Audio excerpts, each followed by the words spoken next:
जय हिंद फ्रेंड्स, स्वागत है आप सभी का हमारे यूट्यूब चैनल एलटीसी मैथ में। तो पिछला सेशन में हम लोगों ने पढ़ लिया था, क्वेश्चन नंबर 10 तक बना लिए थे। आज क्वेश्चन नंबर 11 को लिख दिए हैं। ये चल रहा है, एनसीईआरटी के बुक से प्रैक्टिस कर रहे हैं। फुल्ली एनसीईआरटी सॉल्यूशन चल रहा है। चैप्टर नंबर 8 से स्टार्ट किए थे एनसीईआरटी बुक के सॉल्यूशन को। ये क्लास 10 का मैथ चल रहा है, उसी का एनसीईआरटी के बुक का सॉल्यूशन कर रहे हैं। तो इसमें क्वेश्चन नंबर 10 तो चैप्टर 8 से स्टार्ट किया था, तो चैप्टर नंबर 8 को ख़त्म कर दिए हैं। अब चैप्टर नंबर 9 को स्टार्ट कर रहे हैं, स्टार्ट कर दिए हैं। और चैप्टर नंबर 9.1 में क्वेश्चन नंबर 10 को पिछला सेशन में 10 को क्वेश्चन नंबर बना लिए हैं। आज क्वेश्चन नंबर 11 को लिख दिए हैं। तो जिस किसी का पिछला सेशन अगर जो करना है, पिछला सभी क्लास छूट गया है तो उसका लिंक डिस्क्रिप्शन में दिया गया है, तो वहाँ से जाके देख सकते हैं। तो और अगर जो वीडियो अच्छा लगे तो लाइक कर दीजिएगा और हमारे चैनल को सब्सक्राइब कर लीजिएगा। और सब्सक्राइब करके बेल आइकन को प्रेस करके वहाँ पे ऑल पे क्लिक कर लीजिएगा, ताकि इसका जब हम नेक्स्ट पार्ट बनाएंगे तो आपके पास नोटिफिकेशन चला जाए। तो इस प्रकार से सेशन को स्टार्ट करते हैं। क्वेश्चन लिख दिए हैं। क्वेश्चन नंबर 11 है, बहुत ही इम्पोर्टेंट। ये अगर जो हमसे पूछिएगा तो ये तो चैप्टर ही इम्पोर्टेंट है, त्रिकोणमिति। क्योंकि त्रिकोणमिति अगर जो कोई विद्यार्थी है अब अभी के समय में, अगर जो कोई 2023 के लिए तैयारी कर रहा है, 2022 में तो एग्ज़ाम पढ़ चुका है, हो गया एग्ज़ाम खत्म हो गया है, अब रिजल्ट के सभी वेट कर रहे हैं विद्यार्थी। तो अगर जो 2021 का अगर जो कोई तैयारी कर रहे हैं, 2023 का तैयारी कर रहे हैं, तो अगर जो हमसे पूछिएगा अगर जो, तो हमारा हम तो कहेंगे कि सिर्फ अगर जो कोई विद्यार्थी कमज़ोर है तो सिर्फ त्रिकोणमिति से पास हो सकता है। त्रिकोणमिति से आराम से 30, 35 से 40 नंबर ला सकता है और आराम से उसी से सिर्फ पास हो सकता है। ये हमारा गारंटी है। क्योंकि अब क्वेश्चनों की संख्या बढ़ गई है और त्रिकोणमिति बहुत ही इम्पोर्टेंट चैप्टर है। त्रिकोणमिति में जैसे चैप्टर नंबर 8 और चैप्टर नंबर 9, चैप्टर नंबर 8 में 8.1 से लेकर 8.4 तक है, और चैप्टर नंबर 9 में 9.1 सिर्फ है बस। तो इसी में जो भी 15-16 क्वेश्चन है, तो मात्र इतना से ही आप आराम से सिर्फ पास अगर जो होने का डर लग रहा है कि कोई कमज़ोर विद्यार्थी हैं तो डर लग रहा है कि कैसे पास होंगे, तो आप सिर्फ त्रिकोणमिति से पास हो सकते हैं क्लास 10 में। ये हमारा गारंटी है। अगर जो सिर्फ त्रिकोण अगर शर्त यही है कि सिर्फ त्रिकोणमिति का कोई भी क्वेश्चन आप बनाने के लिए सक्षम है, और कुछ नहीं है इसमें, सिर्फ फार्मूला रहता है। और ये जो चैप्टर नंबर 9 है तो सिर्फ समझने का चैप्टर है, ये मैथ का चैप्टर नहीं है, समझने का चैप्टर है। बस समझिए क्या बोल रहा है, उसको कल्पना कीजिए, फिगर पाड़िए, उसके बाद लिखिए, फिगर में जो जो माने हैं उसके लिखिए, उसके बाद 1 से 2 स्टेप में हल करके आंसर ला दीजिए, हो गया। तो इस प्रकार से स्टार्ट करते हैं, समझते हैं क्या है। क्वेश्चन को एक बार शुरू से लेकर अंतिम तक नहीं पढ़ना है, बारी बारी आधा करके पढ़ना है, एक लाइन करके पढ़ना है। ये नहीं कि यहाँ से स्टार्ट किए हैं कहानी की तरह यहाँ तक आए पढ़ें, अब पता चला कि क्वेश्चन में कुछ समझ में ही नहीं आया क्या बोल रहा है। तो पहले पढ़ते हैं क्वेश्चन को क्या बोल रहा है। तो क्या बोल रहा है क्वेश्चन, एक नहर के, यानी कोई नहर है, तो जब नहर रहेगा तो नहर यानी कि नदी है, यानी या नहर है या नदी है जो भी मानिए, तो नदी के इस पार रहता है उस पार रहता है कि नहीं, 2 पार रहता है कि नहीं, यानी 2 तट रहता है। एक तट आप इधर रहता है, उसके बाद एक तट आप देखते होंगे दूर, बहुत दूर होगा नदी, तो दूसरा तट बहुत दूर दिखता है।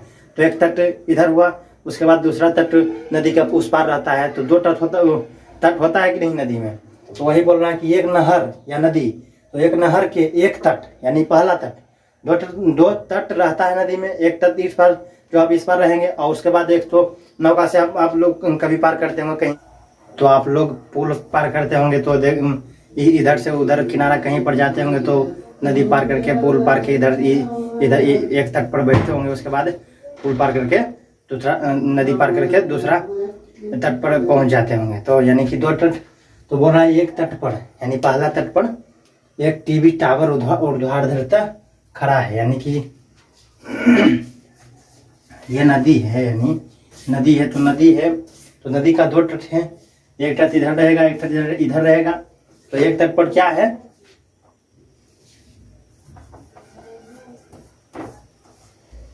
एक तट पर एक ठो क्या है, टीवी टावर है। टीवी टावर, यानी कि यह टीवी टावर है। बस इतना हो गया टीवी टावर। उसका नाम दे देते हैं क्या, ए बी दे देते हैं। ये भी क्या है, टीवी टावर है, नदी के एक तट पर। ऊर्ध्वाधरता मीन्स ऊपर की ओर तो खड़ा है। तो टावर के ठीक सामने दूसरी तट, अब टावर इधर है तो इसके ठीक सामने हो सकता है टावर है, नदी है तो एक पहला तट इधर है तो दूसरा तट इसके सामने उधर होगा दूसरा तट, या फिर इधर भी हो सकता है दूसरा तट। तो अगर जो इधर लेंगे तो इसे यहाँ पे इसको पाड़ेंगे ताकि जगह की कमी ना हो। यहाँ पर ये किनारा पर क्या है, ये भी टावर है। तो अब टावर के ठीक सामने दूसरी तट, अब टावर है इसके ठीक सामने दूसरी तट, पहला तट नदी का इधर है और दूसरा तट इधर है, इस साइड है। तो टावर के ठीक सामने दूसरी तट के एक अन्य बिंदु से दूसरी तट पर कोई बिंदु है, दूसरी तट पर यहाँ पर ये टावर का पाद बिंदु है, तो यानी पाद बिंदु से इधर दूसरा तट है तो इस पर कोई बिंदु मान लेते हैं। ये तट है, दूसरा तट यहाँ पर है, बीच में नदी है। ये बीच में क्या है, ये बीच में नदी है, नहर है। तो नहर का पहला तट ये हुआ, उस पर टीवी टावर है, दूसरा तट पर कोई बिंदु है, कोई बिंदु क्या है, सी मान लेते हैं। कोई बिंदु सी मान लेते हैं, तो सी बिंदु मान लिए, तो सी बिंदु है। तो वही टावर के ठीक सामने दूसरे तट के एक अन्य बिंदु से टावर के शिखर का उन्नयन कोण 60 डिग्री है। तो टावर के शिखर ये है, बिंदु है, तो उस बिंदु पर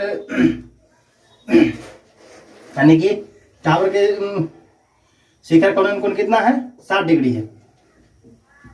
यहाँ तक तो कर लिए। एक नहर के एक तट पर एक टीवी टावर ऊर्ध्वाधर खड़ा है, खड़ा कर दिए।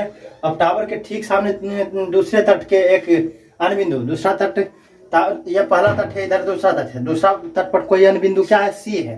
तो अन्य बिंदु सी मान लेते हैं, यहाँ पर है सी अन्य बिंदु से टावर के शिखर का उन्नयन कोण कितना है, 60 डिग्री है। तो टावर के शिखर ये हुआ, टावर का पाद ये बिंदु भी हुआ, और टावर का शिखर बिंदु ये हो गया।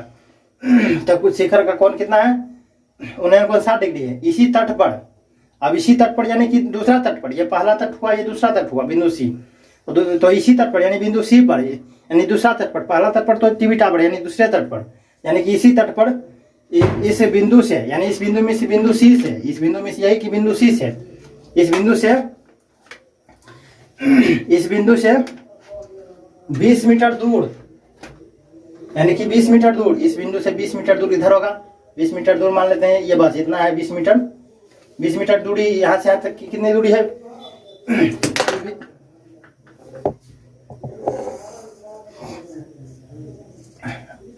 20 मीटर दूर। और इस बिंदु को मीनार के, अब 20 मीटर दूर, यानी कोई बिंदु 20 मीटर दूर, यहाँ पर बिंदु क्या है, 20 मीटर दूर बिंदु डी मान लेते हैं, सी के बाद मान लेते हैं डी, यानी कि सी से कोई 20 मीटर दूरी पर कोई बिंदु क्या है, डी। और इस बिंदु यानी डी, इस बिंदु में क्या, डी, इस बिंदु को मीनार के पाद से मिलाने वाली रेखा, मीनार के पाद से मिलाने वाली रेखा पर स्थित, मीनार के पाद से मिलाने वाली रेखा पर ही तो स्थित है। मीनार का पाद यहाँ, तो इसी सामने ये रेखा खींचे हैं, तो डी उसी की रेखा पर स्थित है, उसी की समानता में है। तो पर स्थित एक अन्य बिंदु से टावर के शिखर का उन्नयन कोण, एक अन्य बिंदु डी है, तो उसी बिंदु यानी डी से स्थित एक अन्य बिंदु से टावर के शिखर का उन्नयन कोण, फिर से अब इस बिंदु से टावर का शिखर का उन्नयन कोण कितना बन रहा है, उन्नयन कोण 30 डिग्री है, 30 डिग्री है। इतना समझ में आ गया ना, ये तो है। टावर की ऊंचाई और नहर की चौड़ाई ज्ञात कीजिए, टावर की ऊंचाई और नहर की चौड़ाई ज्ञात कीजिए। तो अब क्या क्या है, जैसे यहाँ पर ये क्या है, ये टावर है, टीवी टावर, ये हो गया टीवी टावर है। और उसके बाद यहाँ से यहाँ तक की दूरी क्या है, ये नहर है, ये जो है बीसी क्या है, नहर की चौड़ाई है, यानी कि ये नहर है, नहर। और उसके बाद यहाँ से यहाँ तक कोई बिंदु डी है, सी से डी के बीच 20 सेंटीमीटर दिया है। तो बोल रहा है कि नदी की चौड़ाई टावर की ऊंचाई यानी ए बी हमें निकालना है। टावर की ऊंचाई तो ए बी है, ए बी ऊंचाई और नहर की चौड़ाई यानी कि बी सी हमें निकालना है। ए बी और बी सी हमें निकालना है, यही दोनों क्वेश्चन में पूछ रहा है। तो अब जो जो माने हैं क्वेश्चन में तो उसे लिखेंगे। तो क्या है, क्या क्या माने थे, माना कि सोल्व करेंगे। माना कि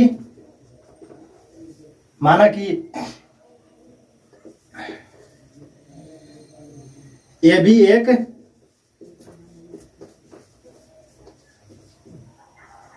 टावर है, इतना है, ए बी एक टावर है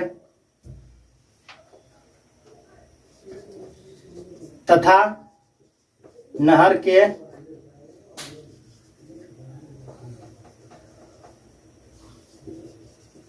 दूसरे तट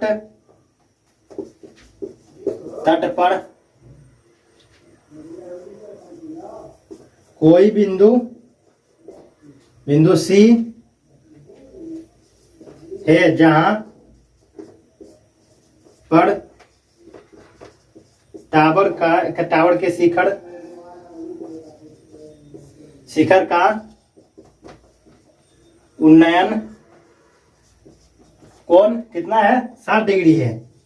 यानी कोण सी बीच में रहेगा, बी सी ए या ए सी बी, तो बी सी ए, सी बीच में है, बराबर 60 डिग्री तथा बिंदु सी से 20 मीटर दूर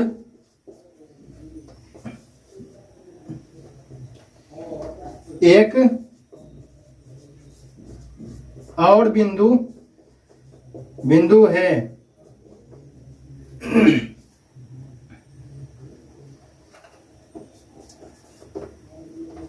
एक बिंदु डी है जिस पर टावर के शिखर का उन्नयन कोण कितना है, 30 डिग्री है। यानी डी बीच में रहेगा तो डी बीच में रहेगा तो क्या हो जाएगा, ये कोण बन रहा है, इधर से इधर ये कोण बन रहा है, तो ए डी बी, सी नहीं होगा, सी चूंकि बीच में है तो सी नहीं होगा, इसलिए कोण 30 डिग्री यानी कोण ए डी बी बराबर कितना है, ए डी बी बराबर कितना है, 30 डिग्री। इतना हो गया, समझ में आ रहा है कि नहीं। बस ये लैंग्वेज है, लैंग्वेज को आप लोग लिख लीजिए। तो ये लैंग्वेज था, लैंग्वेज को लिख लीजिए बस। अब इसके बाद चूंकि यहाँ पर जगह की कमी, यही चलते अब इसका जो मैथ का पार्ट है, यानी मैथ के रूप में जो फार्मूला लगा के सॉल्व करेंगे, बस वही करना है, अब कुछ इसमें नहीं। पहला स्टेप क्या है, फिगर को समझना, पढ़ना। 5 नंबर का क्वेश्चन है तो आराम से उसमें 5 नंबर के क्वेश्चन में आप फिगर को पढ़िएगा। उसके बाद जो लैंग्वेज जो फिगर में है दिख रहा है वो आप वो सभी आप बातें लिख दीजिएगा, ताकि 5 नंबर का है तो आराम से 5 नंबर दे दे, काटे नहीं एक भी नंबर। तो लैंग्वेज लिख दिए हैं, अब लैंग्वेज को आप मिटाते हैं। लैंग्वेज को मिटाने के बाद आप जो सॉल्व करेंगे ना, उसी को लिखेंगे। तो यहाँ तक आप लोग नोट कर लीजिए, वीडियो रोक के नोट करना चाहते हैं तो नोट कर सकते हैं। अब यहाँ से आगे आप सॉल्व करते हैं।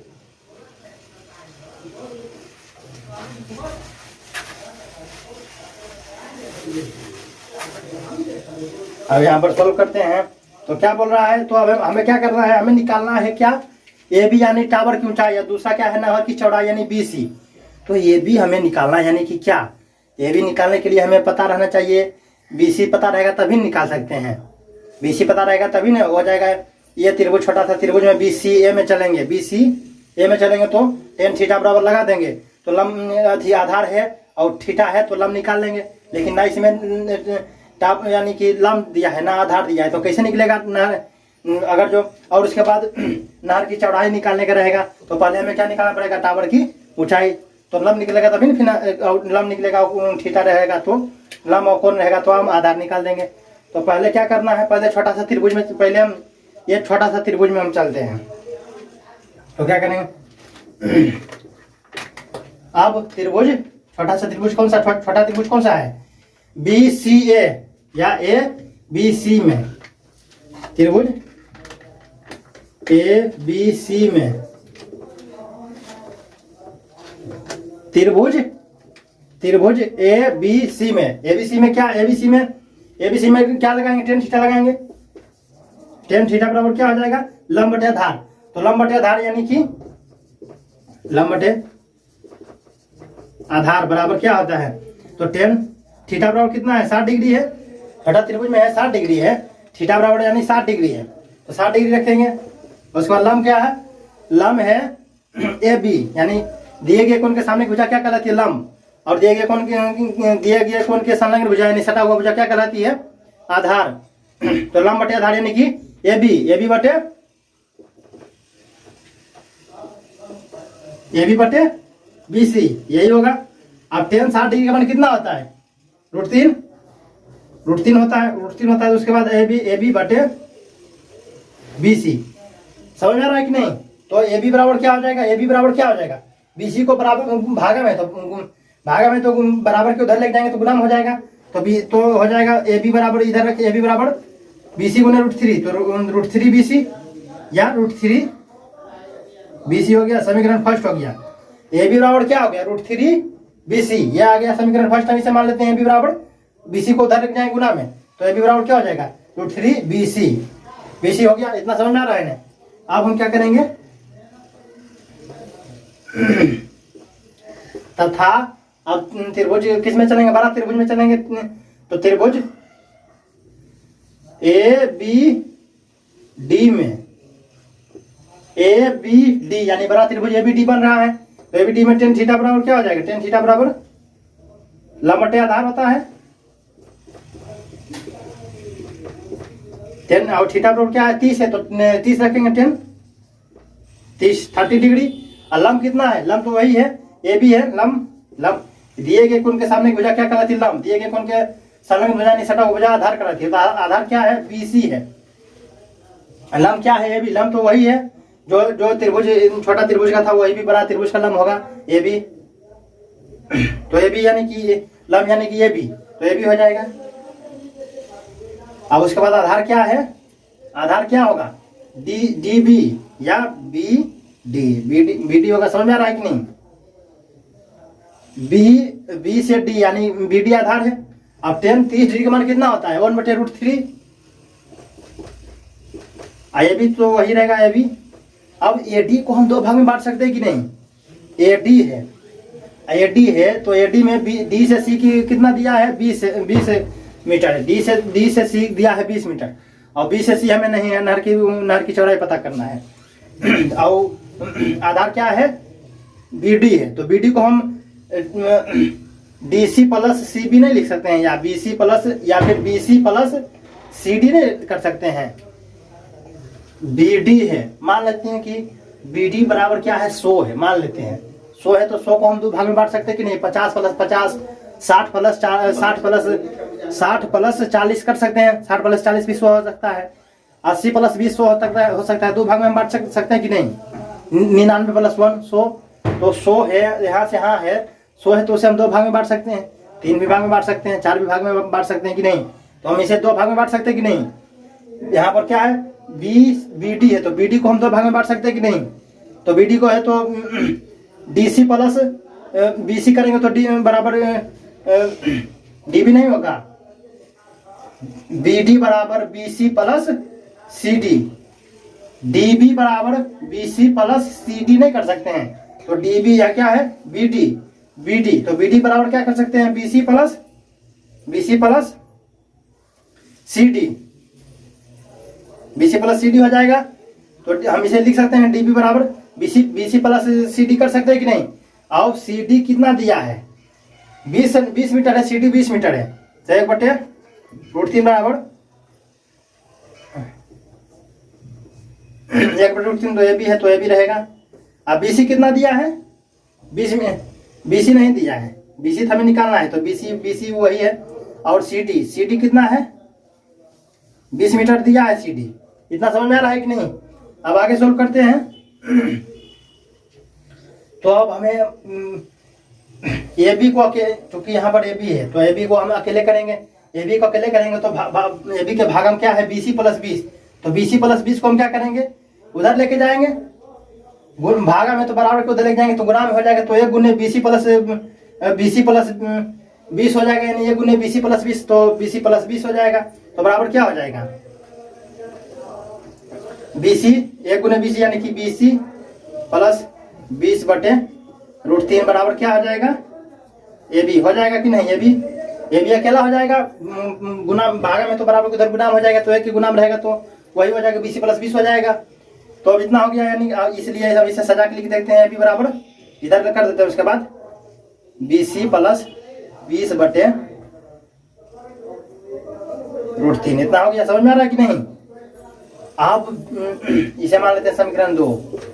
अब समीकरण फर्स्ट में ए बी बराबर कितना है √3 BC, और समीकरण सेकंड में ए बी बराबर कितना है 20 + 20/√3 इतना है, तो समीकरण 1 से समीकरण 2 को मिलाएंगे तो ए बी बराबर इतना है, और ए बी बराबर इधर भी इतना है, तो ए बी बराबर इतना है, इसे ए बी बराबर कितना है मान लेते हैं 10 है, इधर ए बी बराबर 5 है, तो 10 बराबर 5 होगा कि नहीं, इधर ए बी बराबर कितना है 10 है मान लेते हैं, इधर ए बी बराबर मान लेते हैं 50 है, तो 10 बराबर 50 होगा कि नहीं, तो सही ए बी बराबर इतना है, इधर ए बी बराबर इतना है, तो दोनों को समीकरण 1 तथा 2 से समीकरण 1 तथा 2 से क्या हो जाएगा √3 BC बराबर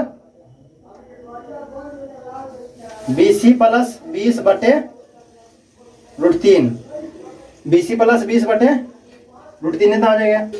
अब उसके बाद √3 है, तो √3 को इधर भागा में है, हमें क्या निकालना है BC निकालेंगे तभी ना कुछ काम बन सकता है, BC निकालेंगे तो नहर की चौड़ा निकल जाएगा, जब नहर की चौड़ा निकल जाएगा तो टावर की हम लंबाई उसी से निकाल लेंगे, तो यानी कि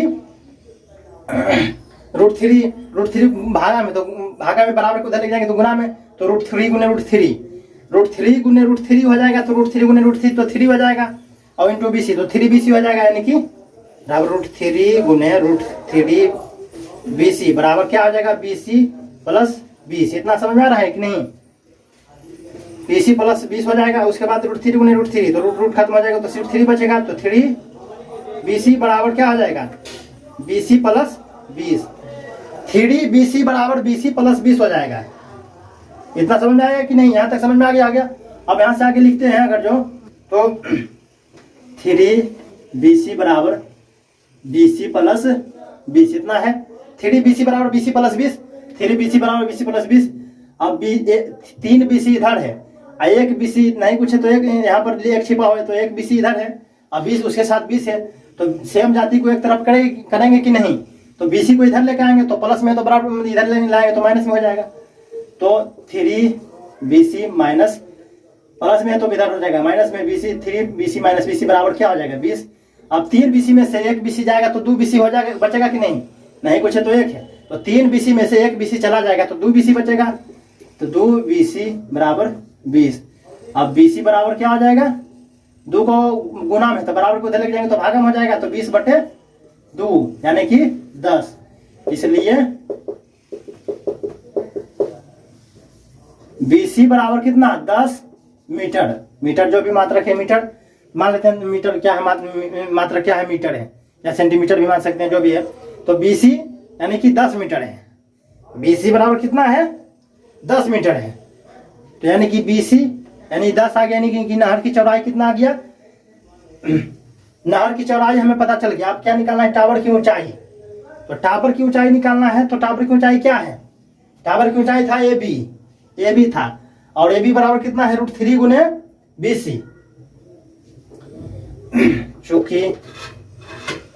चूंकि ए बी बराबर √3 BC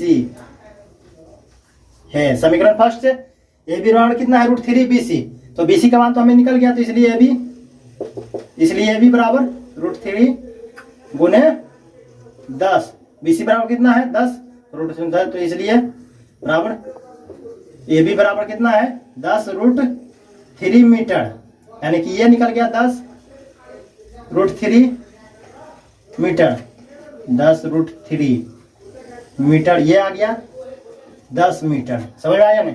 तो लास्ट लाइन में लिख दीजिएगा अतः, यानी कि ये भी, यानी कि टीवी टावर की ऊंचाई 10√3 आ गया और नहर की चौड़ाई 10 मीटर आ गया। तो लास्ट लाइन में आप लिख लीजिएगा अतः टावर की ऊंचाई और नहर की चौड़ाई क्रमशः, अतः टावर की ऊंचाई और नहर की चौड़ाई क्रमशः, टावर की ऊंचाई 10 है तो 10√3 मीटर तथा 10 मीटर होगा। अतः टावर की ऊंचाई और नहर की चौड़ाई क्रमशः 10√3 मीटर तथा 10 मीटर होगा। बस यही आंसर लिख देना है। तो इस प्रकार से इस क्वेश्चन को, इस सेशन को समाप्त करते हैं। क्वेश्चन समझ में आ गया होगा। यहाँ सॉल्व करना, उसके बाद यहाँ, उसके बाद यहाँ, उसके बाद ऊपर, उसके बाद यहाँ लाके खत्म कर देना है। लास्ट लाइन लिख देना है अतः टावर की ऊंचाई और नहर की चौड़ाई क्रमशः 10√3 मीटर तथा 10 मीटर होगा। तो इस प्रकार से इस सेशन को समाप्त करते हैं। वीडियो अच्छा लगा तो लाइक करें, हमारे चैनल को सब्सक्राइब करें। हमारे चैनल का नाम है टी सीमेथ और बेल आइकन को प्रेस कर लीजिएगा ताकि इसका जब नेक्स्ट पार्ट क्वेश्चन नंबर 12 बनाएंगे ना तो उसका नोटिफिकेशन आपके पास चला जाए। तो इस प्रकार से इस सेशन को समाप्त करते हैं। वीडियो अच्छा लगा तो लाइक कर लें। जय हिंद।